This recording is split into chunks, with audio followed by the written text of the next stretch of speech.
Hey guys, what's going on? It's Lefty from 643 Productions back again with another gameplay commentary, more Q&A. That's not why you called / Lefty show style. I've got my buddy Chiz sitting here next to me. Hello, Chiz. Hi, girlfriend. Hi. How you doing, girl? He bazookaed me. What up? What you doing up in here? Baby girl, look what you wearing right now. Baby, come back. Come back. Baby, come back. Anyway, we have been polling you guys on Twitter. And I am missing this guy terribly. Fuck me, running butt sex. And yeah, shut up. Don't question. Anyway, you guys need to like and favorite. This is episode 3 of our Q&A session. You guys wanted to get to know us, and we wanted to give you some insight into ourselves and possibly the YouTube game and anything else in the between. And this is episode 3, and if we extend into episode 4, you will be able to find that on Chiz's channel. For those of you coming from Chiz's channel, hello! And be sure to hit that like button, as always. Chiz, let's get to the questions. What do we got? This one comes from Nebulous Mortal. This is mainly directed at you, Lefty, because you're so passionate. Do you think the atrocity that was Aliens Colonial Marines will prevent you from buying Gearbox games in the future? Yes. It definitely will. What if it was Borderlands 3, though? I would not buy it. I would not buy Borderlands 3. Really? So you're just boycotting them completely, essentially? Well, Aliens Colonial Marines isn't the sole reason I wouldn't buy Borderlands 3, but it's a large reason. Unless oh dude, I just got grenaded to the face. Unless Gearbox starts exploring some actual new IPs, unlike trying to resuscitate Duke Nukem Forever for a cheap cash grab, or Aliens Colonial Marines and pushing that off on a subsidiary again for a cash grab while you pour all of your assets into Borderlands. Unless they start exploring, I don't see any reason to buy any of their endeavors anymore. And also, Borderlands is just a gigantic fetch quest. I thought you liked Borderlands, though. I did. I like the original Borderlands. I was like, it needs work. There's things that they can improve on, but if they improve on it in Borderlands 2, I'm all for it. I mean, I like the whole, like, there's 10 million guns that you can get thing. And I'm like, that's cool. But then I was playing Borderlands 2, and I'm like, why am I going on fetch quest after fetch quest? Please, please, please, there are other kinds of quests you can use. Stop making me do fetch quests. And then the straw that broke the camel's back was I was looking at their DLC announcement video for their first DLC pack, and the mission they showed off was no shit a fucking fetch quest. I was like, I'm done. I'm done. I'm done. You guys, the mission variety is fucking awful. Yeah, the story, the writing is clever. I'll give them that.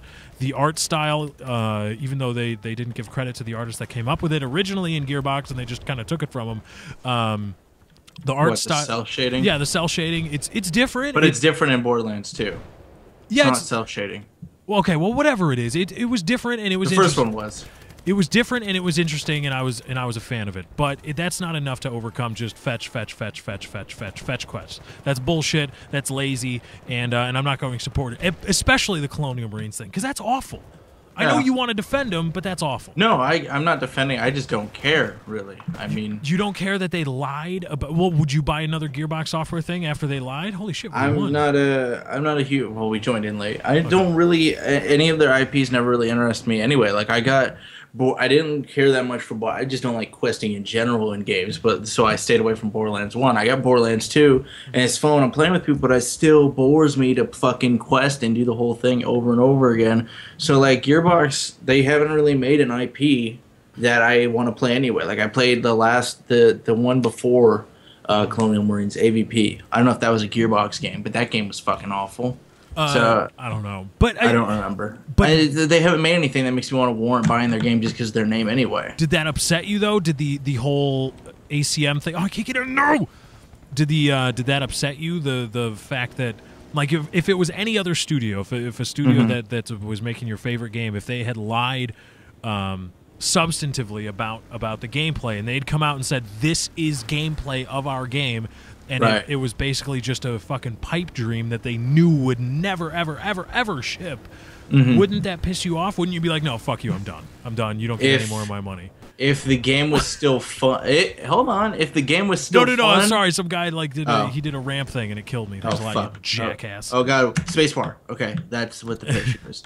If the game was still fun, like the gameplay, whatever it was that it was legitimately, if it was still fun, I'd be like, well, it's not what I was promised, but it's still awesome. If it was shit, then yeah, I'd be very pissed off and frustrated and swear them off. But once again, it didn't affect me, so I don't really have a claim. But in this even fight. in general, though, isn't that no? In just general, as a you're gamer, lying. It's as a still consumer, wrong. as a consumer, I think everybody should be up in arms about that because here you have a multi-million-dollar corporation that's just lying, just straight up lying, and like, yeah, you're not going to get this, but we're going to tell you are, and pre-order our game.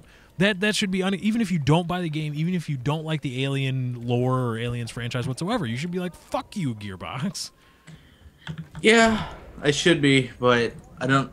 And you're lethargic, and I get it. But that's the thing. It's just like I don't really have a. I agree with you. You shouldn't be doing that. It's wrong. Companies shouldn't be doing that. We shouldn't take a stand for it. But at the same time, it's like no one. I mean, I'm gonna say a majority of people they're not. They don't really care because it's exactly that. It's Aliens, Colonial Marines. It's an IP that's pretty much dead. That franchise. Right. So I mean, unless this happens with a new game or something mainstream.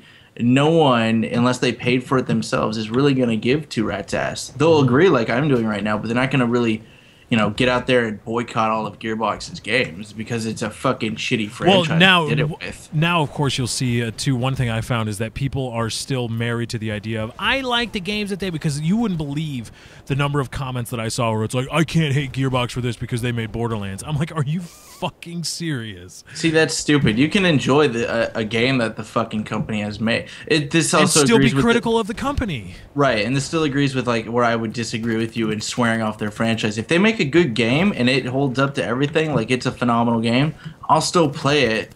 Granted, I don't have to agree with what they've done in the past because by then it'll have been the past. But I'm not going to swear off an amazing experience as a gamer just because they fucked up in the past. Plenty of companies have done that shit with games. Yeah, we are just running roughshod on this team, mainly because we have Do we 3 more outnumber them? people. Yeah, we have more people. it's okay though. I don't care. I just set this charge because fuck them. All right, well let's get a quickie in here before Quickie. we spend a lot of time. Why is it that we do that on my channel? My channel. I don't know. You alone. always get one question and we just run with it nonstop. I like it, like and favorite for talking about stuff favorite. substantively. Okay, next. All right, quickie. What do you think of Howard Stern, Lefty? Talented, but the act I think I could see how people would tire of him easily. Like, okay, you're just talking about boobs. Granted, he's been doing it for like Yeah, I was shooting my own teammate there. 5 decades. Yeah, he's incredibly talented. His start in the radio business. If you watch his documentary or his is it an auto documentary? His autobiographical documentary about his life. If that's all true, he's an absolute genius. As an entertainer, but I can see how people tire of him quickly because it's like, how many times are you gonna be like, tits?